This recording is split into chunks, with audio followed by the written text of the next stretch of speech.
Привет! Это откровенное видео о жизни в Польше. Вот уже 3,5 года мы живем в Польше, про то, как у нас прошла здесь адаптация, с чем мы смирились, а с чем смириться до сих пор не можем.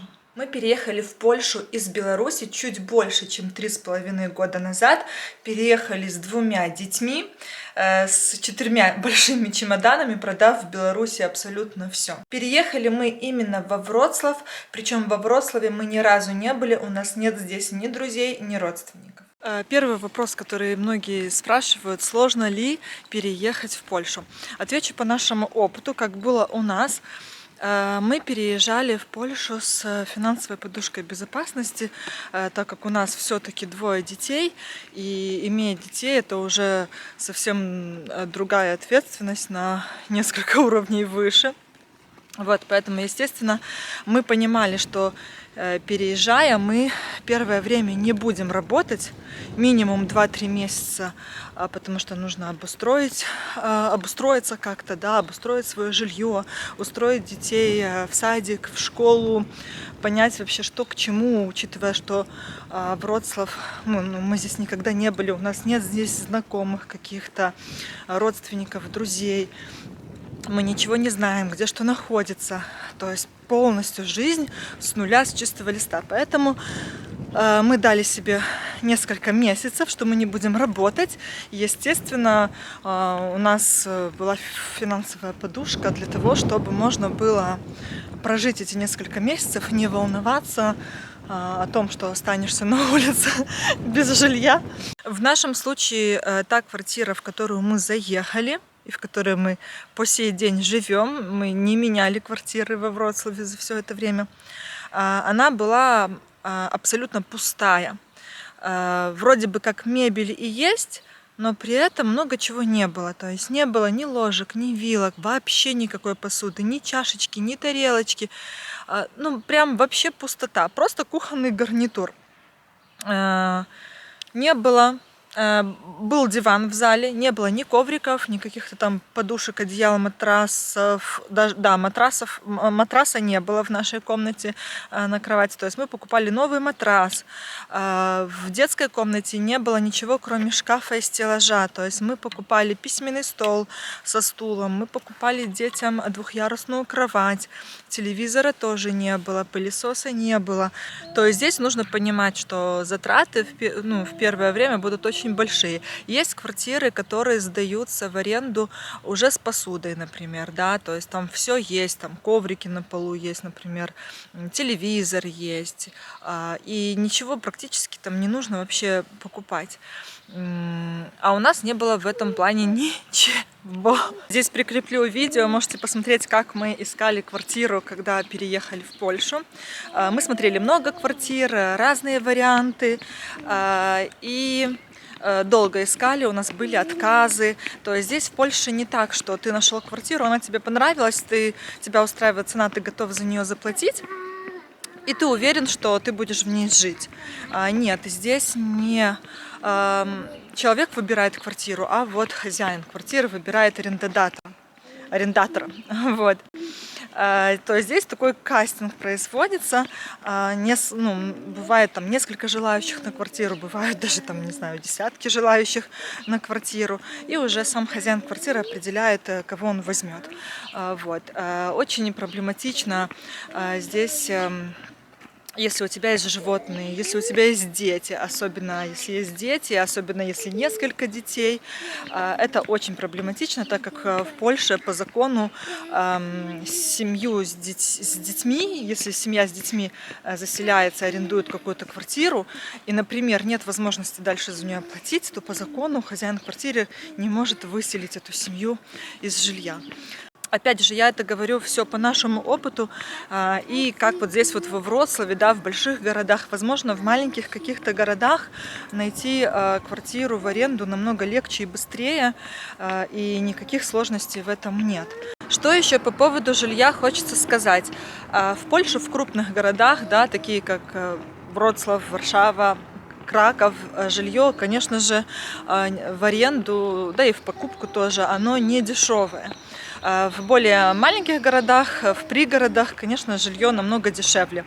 Например, когда мы переехали в Польшу, вот эта квартира, в которой мы живем, она стоила со всеми уже коммунальными услугами, с чиншем, да, совсем-совсем, она стоила 3200 злотых. Сейчас же, спустя 3,5 года, наша квартира, аренда подорожала, естественно, и сейчас мы платим со всеми коммунальными услугами и так далее, мы платим 4200 с чем-то, 270, по-моему. Вот. И, возможно, она и дальше будет дорожать. То есть на 1000 злотых за это время подорожала аренда жилья. В более маленьких городах такую квартиру, например, как наша, трехкомнатная, вот у нас 64 квадрата, можно арендовать на 1000 злотых дешевле. То есть можно где-то за 3000 уже снять классное жилье. Вот, то есть тут выбирает уже каждый для себя: жить в большом городе, платить больше, либо же платить меньше, но жить в более маленьком городке. Я считаю, что именно во Вроцлаве заработная плата не соответствует уровню жилья в плане аренды, потому что аренда жилья выросла. И получая во Вроцлаве, например, если работая на каком-то заводе, да, минимальную зарплату, тебе хватает реально только оплатить жилье. То есть отложить какие-то деньги или куда-то там поехать, да, я не знаю, в мини-путешествие, купить одежду, это уже вообще, я про это даже молчу. То есть тебе хватает только оплатить жилье, небольшое, причем какое-то скромное жилье, и купить минимальную еду. Все. У нас семья вообще из 5 человек, 3 детей. Естественно, нам надо больше по площади жилье, и больше денег уходит на пропитание, на еду. И я вообще не представляю, как бы мы здесь во Вроцлаве выжили бы, работая на заводе с минимальной зарплатой. Я не представляю. Снимать такое жилье, как мы снимаем сейчас, навряд ли бы у нас получилось. То бы мы снимали бы какую-то самую простую квартиру там со старой мебелью и так далее. Вот, то есть этот момент, например, мне не очень нравится. Дальше, к чему нам еще пришлось здесь привыкать? Это, конечно же, медицина. Здесь в Польше такая система есть. Есть как бесплатная медицина, так и платная. Если ты официально работаешь, да, уплачиваешь налоги, то ты можешь воспользоваться бесплатной медициной НФЗ, но здесь минус в том, что можно прождать очередь к врачу очень долго. То есть кто-то там ждет неделю, месяц, а бывает очередь даже на год вперед. По платной медицине там, конечно, намного быстрее. Можно прийти день в день к врачу, либо там на следующий день, да, если повезет.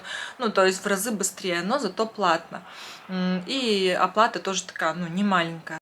В НФЗ есть врачи, которые тоже быстро принимают, просто здесь, если врачи более узкой такой специальности, да, то там уже нужно будет подождать немножко очередь, либо потратить время на то, чтобы найти вот это вот свободное окошко, да, к врачу. Вот, такое у нас было пару раз, когда мест нет, там очередь на год вперед, и мы говорим: ну, пожалуйста, посмотрите, может, что-то есть. И нам говорят по телефону там: ой, да, вот здесь окошечко одно освободилось, там приходите там через 2 недели. То есть у нас даже такое было. По поводу самого качества медицины, мне в Польше все нравится. Я здесь в Польше рожала 3-го ребенка, то есть у меня здесь были роды.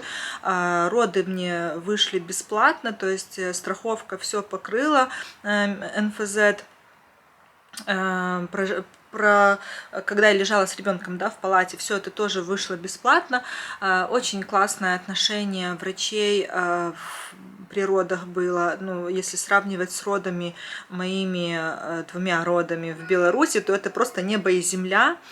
Также помимо родов я вот с Адряшкой, мы здесь лежали в больнице, когда она болела. Тоже нам понравилось отношение, все классно. Привет! Привет! То есть по поводу медицины как бы претензий нет. Что единственное не хватает, просто чтобы немножечко это все было быстрее, да, если тебе срочно надо, например.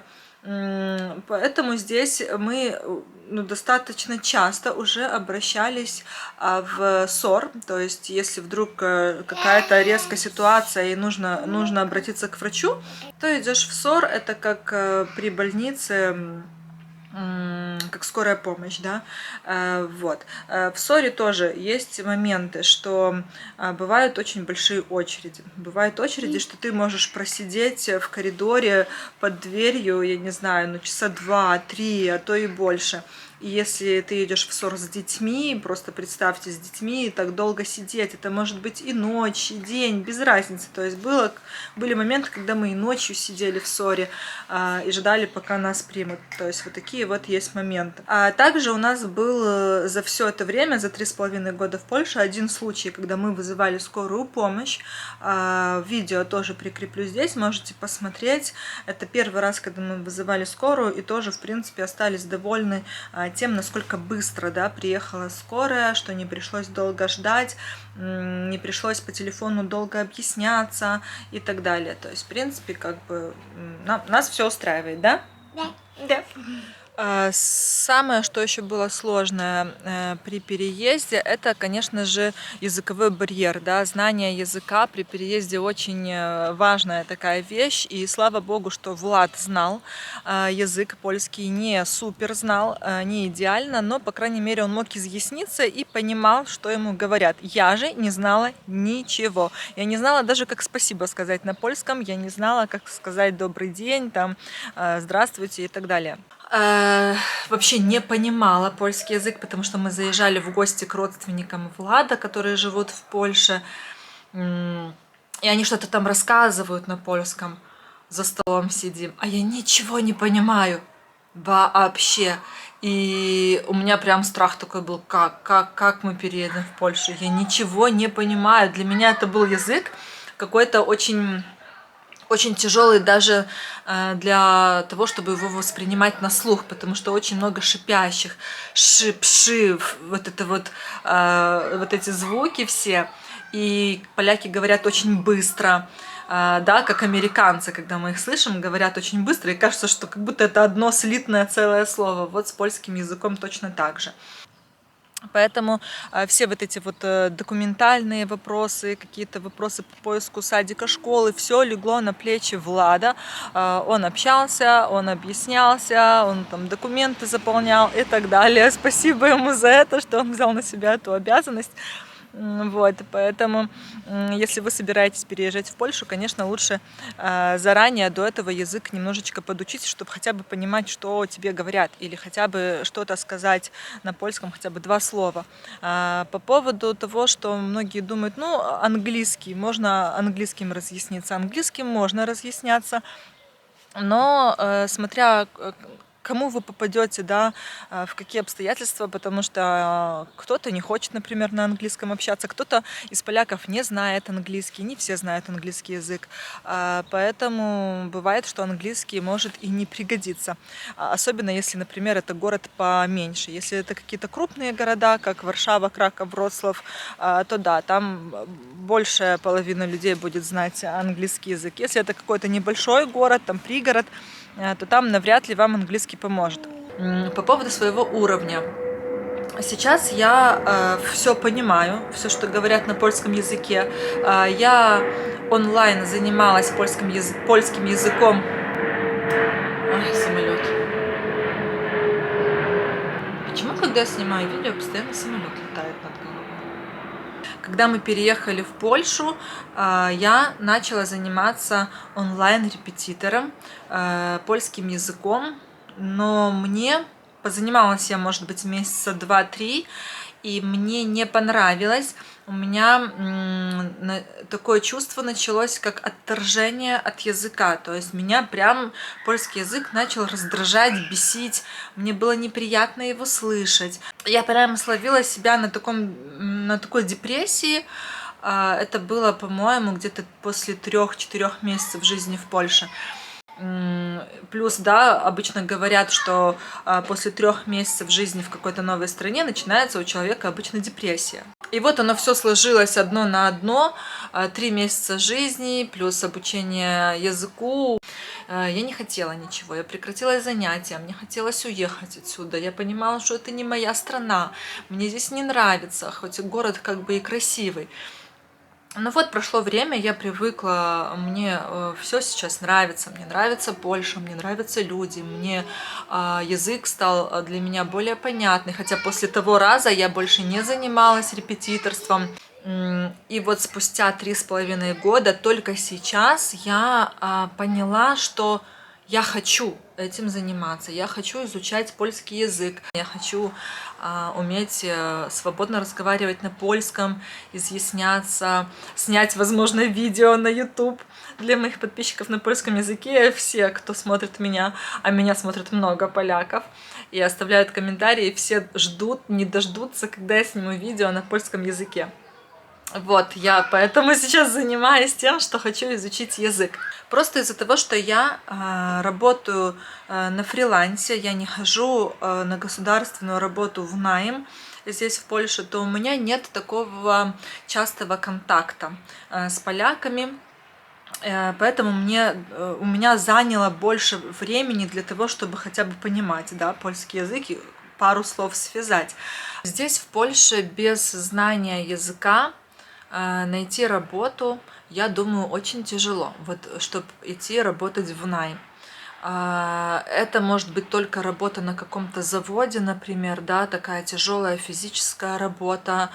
А если хочется высокооплачиваемую работу, да, не сильно тяжелую физически, какую-то там достойную, то тогда, естественно, нужно знать польский язык. Поэтому, если вы собираетесь переезжать в Польшу и вы не знаете польский язык, то готовьтесь к тому, что вам придется первое время работать на простых таких работах, да, на заводах, пока вы не выучите язык и не сможете найти себе работу более подходящую по вашим требованиям. По поводу питания.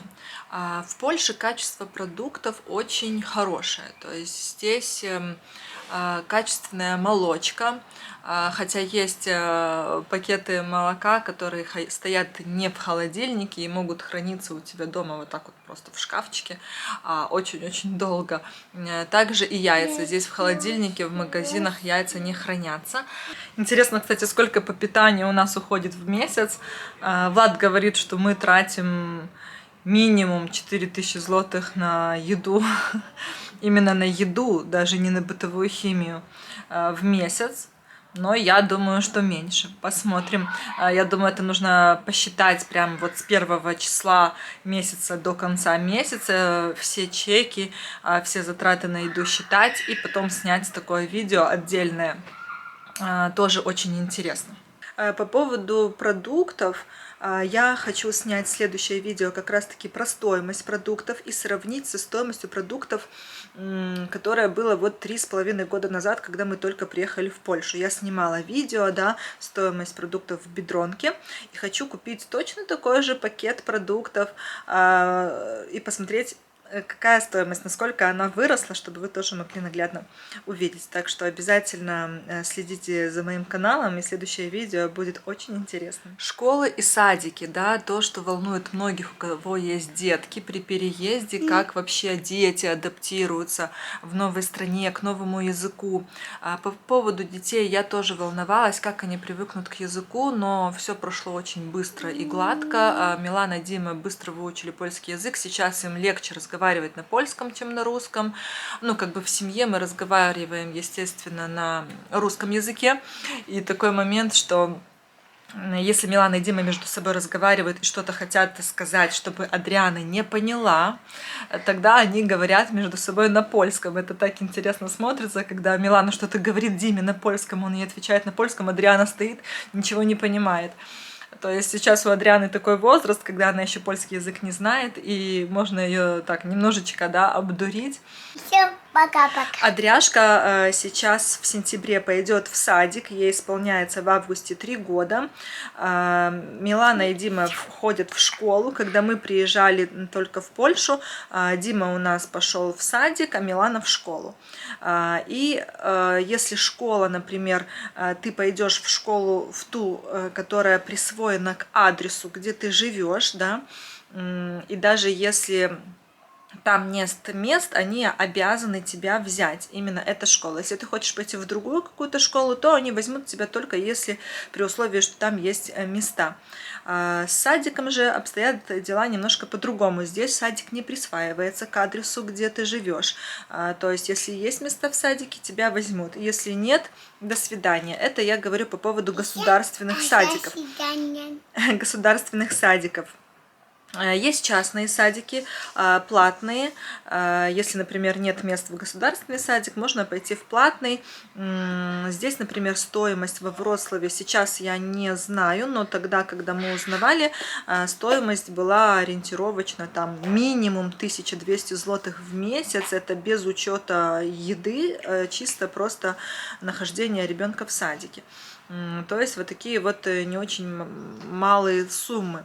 Сейчас Влад уже подал, была рекрутация в садик у Адряшки, Влад подал уже заявку на 3 садика здесь недалеко от нас, вот куда Дима ходил, еще 2, и посмотрим, какой садик нас возьмет. В садике и в школе отношение к иностранным детям очень хорошее. Никто не выделяет детей, то есть дети чувствуют себя все на одном уровне.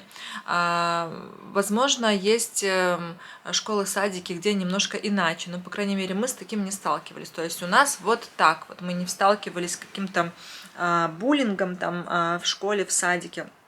В садике, в первом садике у Димы, так как садик он менял, отношение там было вообще замечательное, там все детки коханые, со всеми детками занимаются, и воспитательница, помню, говорила Диме: давай ты будешь учить меня русскому языку, а я тебя польскому.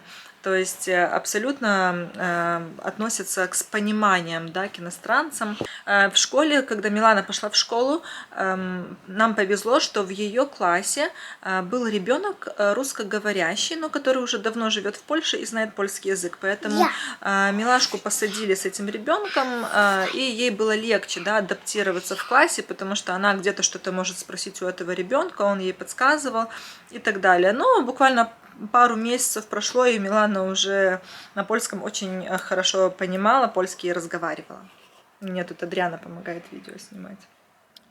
Помимо того, что долгая медицина, да, какие-то там нюансы, долго документы делаются, там, например, ужинды, да, карты часовые, сталый побыт, все это долго, по крайней мере, во Вроцлаве, в других городах я знаю быстрее, то к этому можно привыкнуть, смириться, может быть, там, ну, не знаю, навряд ли, но привыкнуть как бы можно, потому что, ну, ты ничего не можешь в этом случае сделать. То есть еще один момент, к которому я не могу никак, вернее, привыкнуть не могу. Я не знаю, для меня это очень странно, но я заметила такую вещь, что после переезда в Польшу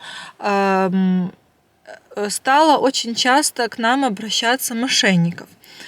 Что я имею в виду? Живя в Беларуси, тоже хватает мошенников, да, в любой стране мира, везде этих людей хватает. В Беларуси они тоже есть, но, по крайней мере, в Беларуси вы сталкивались с этим как-то реже. После переезда в Польшу очень часто у нас, как мне, так и Владу, пошли звонки телефонные.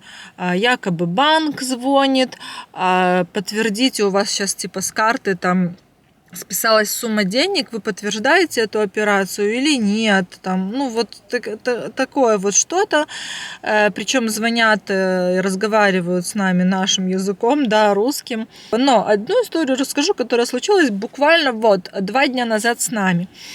Я очень хочу купить камеру, чтобы снимать более качественные видео, да, с хорошей для YouTube, с хорошей стабилизацией. Хочу купить камеру DJI Osmo Pocket 3. И решила в один прекрасный день просто зайти на OLX, посмотреть, есть ли там камеры. На OLX в Польше выставляют, бывают товары, не обязательно БУ, там могут выставлять и новые товары. И вот я зашла на OLX, нашла камеру, которая мне понравилась, то есть ее комплектация, да, и цена стояла 1850 злотых. И в OLX не было, именно у этого продавца, не было кнопки «Купить». Была только кнопка, что можно списаться с ним сообщением именно в самом приложении OLX, то есть даже не телефон. Я написала, продадите ли за 1600, я решила спросить. И мне сразу пришел ответ: да, конечно. Я пишу: включите кнопку «Купить», и я плачу эту камеру. На что мне ответили, что якобы человек не знает, как это сделать, потому что сидит с компьютера мужа. Но эта камера есть еще на Allegro у нас. Вы можете купить через кнопку в Allegro. Попросили почту мою, чтобы на почту скинуть ссылку. Я дала почту, на мою почту скинули ссылку этого объявления в Allegro. Влад проверил эту ссылку обязательно, потому что мы знаем, что по ссылкам переходить нельзя, могут взломать и так далее. Проверил эту ссылку, она оказалась хорошая, то есть не было каких-то подозрений. В итоге Влад оплачивает мне эту камеру, деньги списываются с карты. И появляется оповещение, что якобы какая-то ошибка произошла, повторите еще раз. Хорошо, что не повторили еще раз. И все. Деньги списались, и до свидания. Это все был обман, мошенники. Мы позвонили в банк. Банк подтвердил, что это сайт не настоящий был. В общем, вот с таким вот мы столкнулись впервые, хотя обучены жизнью, и что такое может быть, но вот так вот. И потом, после всей этой ситуации, я ради интереса через день или через два еще раз зашла на OLX и нашла еще одну камеру по очень дешевой цене. Я написала, и там точно такая же схема. Я могу вам продать через Allegro. Это опять мошенники, их очень много на OLX. Я не понимаю, для чего люди это делают просто. И банк ничего не может сделать, да, вернуть деньги нам. То есть вот мы потеряли 1600 злотых, это в районе $400. Вот такая вот история. Покажу прямо наглядно эту переписку. Знаю, меня смотрят многие поляки, поэтому, может, вы скажете, встречались ли вы с такой ситуацией, что в такой ситуации вообще можно сделать, и можно ли вообще что-то сделать, как-то вернуть деньги. Вот переписка. Я спросила, за 1600 отдадут, сразу пасуями, согласны, что они через только Allegro смогут выслать. Вот. Я спросила, как в Allegro называется объявление. Так само, як тутай. Я попыталась найти, не смогла найти. И вот скинула свой e-mail, да, чтобы они мне скинули ссылку на объявление в Allegro. Он поменял, или она, не знаю, цену на 1600. Все, змінено, прошу пана, чеком на закуп. И вот чек мы даже присылаем, что мы заплатили за камеру. А нам присылают скриншот, что платность не удана. Все, и тут мы поняли, что нас классненько развели. Ну, это не один случай. И здесь точно такая же история. Смотрите, вот Михал, прекрасный парень Михал. Я спросила, за 1500 отдадут? Так, Витам, действительно, вообще очень все легко и быстро соглашаются. Тоже прошу включить кнопку. Просто это я уже писала. Мне интересно было, какие ответы будут. Так, вот, он пишет, что высылка может быть только на Allegro. Сразу попрошу mail и типа вышлю вам. Вот я спрашиваю, почему только Allegro? Потому что OLX, только БУ, как бы, в общем. Тут я уже ему ответила, что как же вам не стыдно, ай-яй-яй, что вы разводите людей. Человек прочитал, не ответил. Марок, это сегодняшняя буквально переписка, тоже за 1500, мне кажется, если спросить, вы за 5 злотых отдадите, они и за 5 согласны будут. Конечно, хей, так, тоже пишу, включите кнопку. Могу только через Allegro. Я пишу, для чего? OLX до отберов уживам. Ну, точно такие же шаблонные ответы, как и там. Вот это объявление.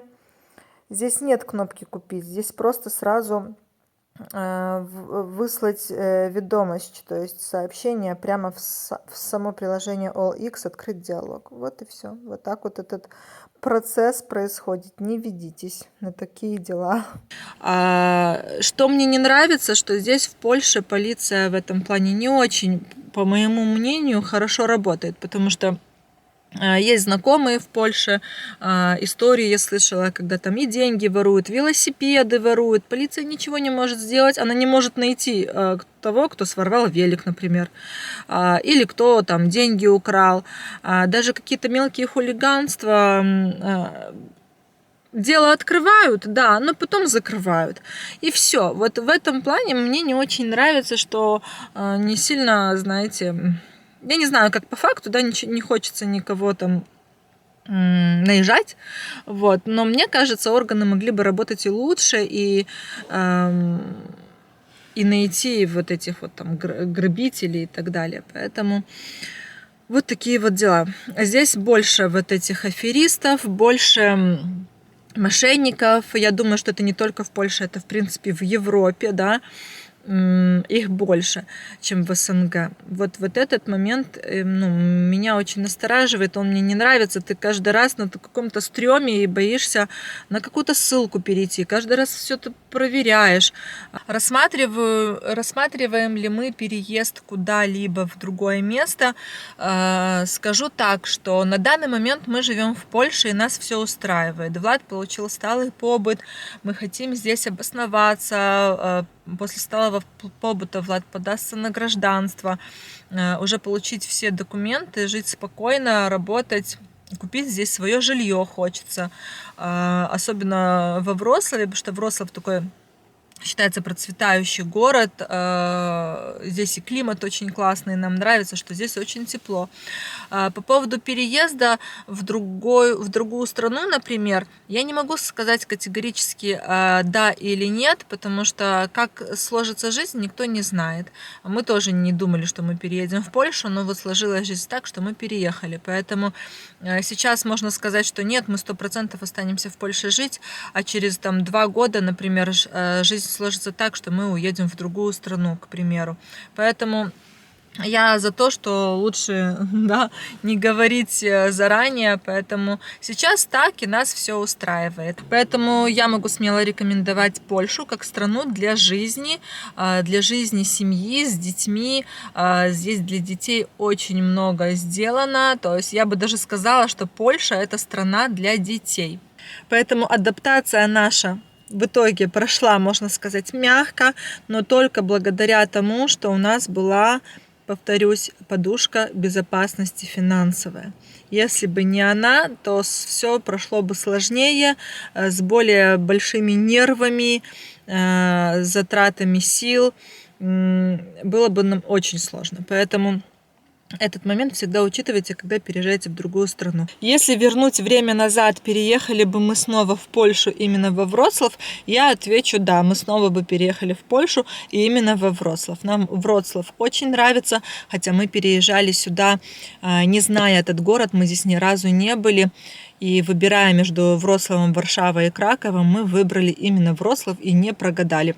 А на этом у меня все. Я буду с вами прощаться. Надеюсь, видео вам понравилось. Задавайте в комментариях свои вопросы. Буду рада ответить. И следующее видео будет не менее интересным. Я покажу вам цены на продукты. Сравню с видео, которое выпускалось 3,5 года назад. Насколько эти цены выросли. Будет интересно. Пока-пока.